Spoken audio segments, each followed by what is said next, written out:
జనరల్గా మీరు ఎక్కడైనా మిల్లెట్ టిఫిన్స్ తినండి, టేస్ట్ మ్యాటర్స్ కాదు, జనరల్గా తినేదే హెల్త్ కోసం.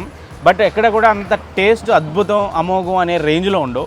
బట్ ఇక్కడ మిల్లెట్ టిఫిన్స్కి అది మనం క్లియర్గా చెప్పొచ్చు అనమాట. ఎందుకంటే ఇక్కడ మిల్లెట్ టిఫిన్స్లో హెల్త్ ఎంత ఇంపార్టెంట్గా ఉంటుందో టేస్ట్ కూడా అంతే రేంజ్లో ఇక్కడ టిఫిన్స్ అయితే ఉంటాయన్నమాట. ఇక్కడ ప్రస్తుతానికి అయితే మాత్రం కిచడీ కానీ కర్డ్ రైస్ కానీ, ఇక్కడ సాంబార్ కూడా చాలా స్పెషల్.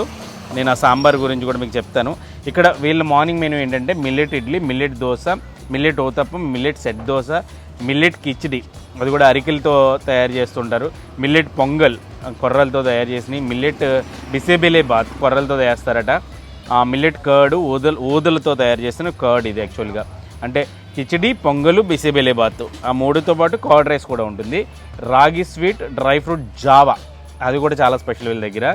రాగి సాల్ట్ జావా ఒకటి ఉంటుంది, మల్టీ మిల్లెట్ జావా ఉంటుంది, స్ప్రౌట్స్ ఉంటాయి, పీనట్స్, అలాగే బాయిల్డ్ ఎగ్స్. ఇట్లా ఒక మెనూ అయితే మార్నింగ్ మెనూ అయితే సెట్ చేస్తున్నారు. ప్రైసెస్ రేంజ్ కూడా సింపుల్గానే ఉన్నాయి. అంటే 10 రూపీస్ నుంచి కూడా ఇక్కడ ఐటమ్స్ అయితే దొరుకుతాయి. బట్ మనకి మామూలుగా అంటే యాక్చువల్గా ఇట్లా ఇవ్వరు, కప్స్లో ఇవ్వరు.